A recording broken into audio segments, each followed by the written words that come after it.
क्या कहेंगे मैम, प्रशांत किशोर लगातार चर्चे में है, बांकीपुर विधानसभा सीट से और नीति बन गए हैं, तो बांकीपुर जनता क्या चाहती है इस बार? बांकीपुर जनता चाह रही है इस बार बदलने के लिए विधानसभा यहाँ की बांकीपुर से हम लोग उनको जिताएंगे। महिलाओं का किनका साथ है? जनसुराज का 100%? हाँ 100%। हाँ पूरा भरोसा है, हम भी तो देख रहे हैं, हम भी मिल रहे हैं लोगों से। प्रशांत किशोर में क्या खूबी है मैम जो जनता चाहती है कि बांकीपुर से लड़े? अरे उनमें कौन सी कमी है? कोई कमी ही नहीं है उनमें, प्रशांत किशोर में तो कोई कमी ही नहीं है। एजुकेटेड हैं, वो जनता के समस्या समझते हैं कि क्या समस्या है, उसको कैसे हल किया जाता है। सबसे बड़ा बात है कि वो चाह रहे हैं कि बच्चा सब यहाँ से बाहर पढ़ने नहीं जाए, बच्चा लोग मजदूरी करने नहीं जाए, बिहार को बदलने का चाह रहे हैं।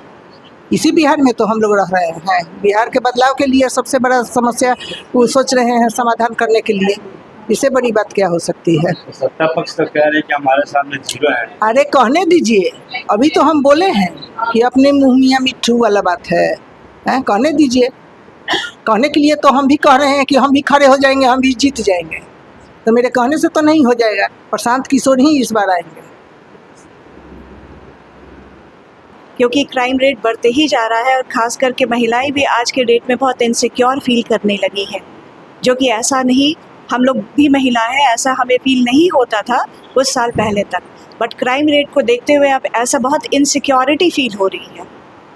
तो महिला वोटर अक्सर भाजपा जेडीयू की मानी जाती है, और इस बार तो 10,000 रुपये भी दिए गए हैं। 10,000 तो हमारे अकाउंट में आया नहीं है पता नहीं जहाँ गया होगा, लेकिन ऐसा आप लोग मानते हैं। महिला को, खासकर मैं भी एक फीमेल हूँ, मुझे एक ऐसा रिप्रेजेंटेटिव चाहिए जो बिहार को प्रोग्रेस, बेसिकली एजुकेशन काफ़ी स्ट्रॉन्ग बिहार में बनाए, जॉब्स दे सके, वेलफेयर डेवलपमेंट का काम कर सके। ऐसे रिप्रेजेंटेटिव की हमें उम्मीद है और मुझे प्रशांत बेहतर कैंडिडेट के रूप में दिखाई दे रहे हैं। प्रशांत किशोर अगर चुनाव लड़ते हैं तो क्या उनको बांकीपुर जनता महिला क्या वोट करेगी? डेफिनेटली करेंगे, डेफिनेटली करेंगे, क्योंकि अब महिलाएं भी अवेयर हो चुकी हैं इन सब चीज़ों से, तो डेफिनेटली उनको प्रोग्रेस चाहिए, डेवलपमेंट चाहिए, सिक्योरिटी चाहिए, तो डेफिनेटली प्रशांत किशोर जी को वो वोट करेंगे ही करेंगे। तो इस चुनाव लड़ना चाहिए बांकीपुर से? डेफिनेटली उनको लड़ना चाहिए, क्योंकि हमें भी स्ट्रॉन्ग रिप्रेजेंटेटिव की ज़रूरत है। क्या कहेंगे मैम, लगातार प्रशांत किशोर सुरक्षा बटोर रहे हैं बांकीपुर से, चुनाव को लेकर चर्चाएं तेज हैं गलियारों में, क्या कहेंगे? नहीं, इस बार तो उम्मीद है कि कुछ चेंज होगा। जिस तरह से सब लोग लगे हुए हैं और कुछ नया हर कोई चाह रहा है, एक ही पार्टी वही हर समय बस किसको दें किसको, हम लोगों के पास कोई ऑप्शन नहीं था। हम लोग गए, किसको दें, राजद को दे नहीं सकते हैं तो भाजपा को देती है, बस यही ऑप्शन मिला है। तो कुछ अच्छा होगा जरूर बिहार में, ये होप है हम लोग। भाजपा का किला कहा जाता है, लगातार 40 वर्षों से यहाँ पर कब्जा है बांकीपुर विधानसभा में। पहले उनके पिता थे नितिन नवीन, अब तो राष्ट्रीय अध्यक्ष बन गए भाजपा से, मुकाबला बहुत बड़ा है, कैसे देखते हैं? नहीं तो अभी एक अच्छा है ना कि नितिन नवीन जी नहीं है तो लोगों के पास है कि हाँ कुछ और हम आजमा सकते हैं, जनसुराज को वोट दे के कुछ नया देख सकते हैं हम लोग।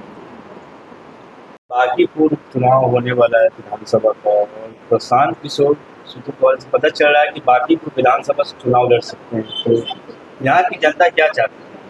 यहाँ की जनता यही चाहती है कि प्रशांत जी जीतें और एक मैसेज जाए कि जो सरकार बनी है उसका विरोध हम करते हैं। तो क्या क्या समस्या है बांकीपुर?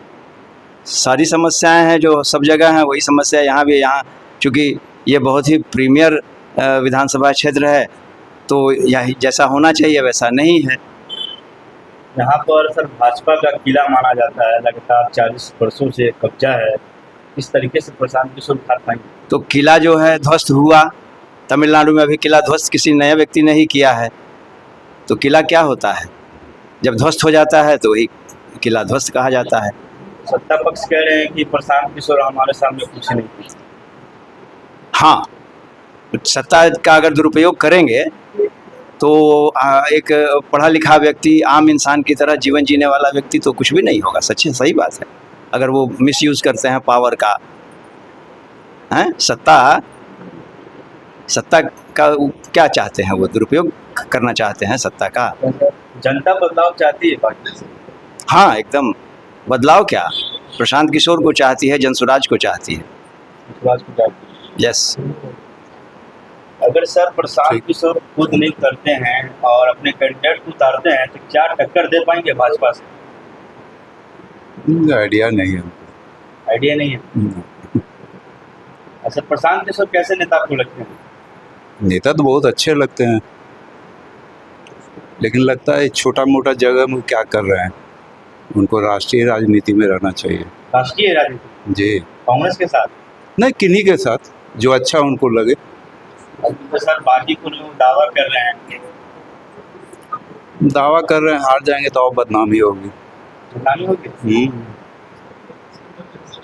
यहाँ जनता लगातार मांग कर रही है कि कोई हमें नया चेहरा दिखे, चेहरे के तौर पर प्रशांत किशोर चर्चा में चल रहे हैं। हाँ ठीक है, लेकिन उनको अपने नहीं उठना चाहिए अपने नहीं करते ना। जो भी पब्लिक ओपिनियन है वो एंटी बीजेपी है, पब्लिक डिसइल्यूजन्ड है। यहाँ लोग चीटेड फील कर रहे हैं, लोग समझ रहे हैं कि कोई बंधुआ मजदूर टाइप का, ऐसा कि कोई यहाँ तो हमने ऑब्जर्व किया, 30 साल से मैं यहाँ का प्रवास कर रहा हूँ पटना में, इस मोहल्ले में।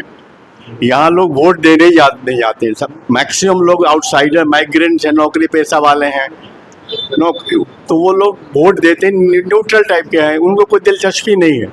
मगर जिनको अब अवेयरनेस है उन लोगों को देखते हैं कि यहाँ कोई चेंज नहीं, लोग चेंज चाहते हैं ताकि कुछ परिवर्तन हो। यहाँ गलियों में पानी लगा रहता है, नाला जाम रहता है, कूड़ा फेंकते रहते हैं, हम यहाँ कितना कंप्लेंट करते हैं, म्यूनसिपैलिटी को ये करते हैं। और जहाँ तहाँ देखिए क्रीम, यहाँ का क्रीम ऑफ द क्रॉप कहा जाएगा, क्रीम डेला क्रीम मोहल्ला है, और प्रीमियर मोहल्ला सोकॉल करने नॉर्थ एस्केप हो रही, शर्म लगती है। आउटसाइडर्स आते हैं, रिश्तेदार आते हैं, कहते हैं कि ये पटना का क्रीम मोहल्ला है, यहाँ इतना कचरा लगा हुआ है, नाला बना हुआ है, टूट जाता है। डॉक्टर गोपाल प्रसाद सिन्हा साहब के पास नाला बना है जनप्रिया अपार्टमेंट के पास, 1-2 साल 1.5 साल हुआ वो टूट गया, किसी तरह एक्सीडेंट वहाँ नहीं होता है, वही आश्चर्य की बात है। हर जगह जनप्रिया के पास जिस नाले का उद्घाटन किए थे बनने का बड़े धूमधाम से, ये आपके बीजेपी के उस समय के तत्कालीन ये नवीन, क्या नाम है उनका, नितिन नवीन साहब आए थे, खुद यहीं पे कॉर्नर पे उन्होंने अपना ये किया था, ये शुरुआत किया था निर्माण का।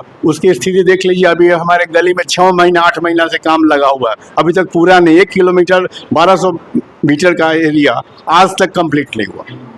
नितिन अभी तो कह रहे थे कि विधानसभा में कि बाकीपुर जनता हमारे साथ है, उनके बाकीपुर में बहुत विकास किया है। ये कहने की बात नहीं, ये पब्लिक कहेगी ना, ये जज वो नहीं कर सकते, पब्लिक जज करेगी। लोग यहाँ के वोटर्स मैक्सिमम लोग न्यूट्रल हैं, क्योंकि सब लोग मतलब आउटसाइडर्स हैं, नौकरी पेशा वाले हैं, उनको वोट से कोई दिलचस्पी नहीं है। मैक्सिमम वोटर जो हैं माइग्रेट, मतलब ये हैं बाहर के हैं, आउटसाइडर्स हैं, वोटर्स ही नहीं। हम तो पर्सनल मेरा एक्सपीरियंस है, वो यहाँ रहते जरूर हैं मगर वोटर कहीं और जगह इन्वॉल्व है, तो वो यहाँ के बारे में, इसलिए वोटर टर्नआउट यहाँ बहुत कम होता है। अब वोटर टर्नआउट होगा, अब जागरूकता जैसे जैसे बढ़ेगी, और जन स्वराज पार्टी काम कर रही है, जागरूकता बढ़ा रही है, ज़्यादा से ज़्यादा लोगों के बीच पहुंच रही है, लोग अवेयरनेस होगा, अपने वोट का लोग महत्व नहीं समझते हैं। अब लोग समझेंगे कि एटलीस्ट एक मैसेज आएगा नेशनल पॉलिटिक्स में कि हाँ भाई, अगर हम ऐसा करते हैं, इस तरह का अगर नेतृत्व बिहार को देते हैं और बिहार के बारे में गलत, राष्ट्रीय स्तर पर गलत मैसेज आता है, तो लोग चेंज चाहेंगे। लोग, ये एक प्रतीकात्मक प्रयास होगा बिहार की जनता का। पटना का बाकीपुर कॉन्स्टिट्यूंसी पूरे हिंदुस्तान के मैप पे चमकेगा।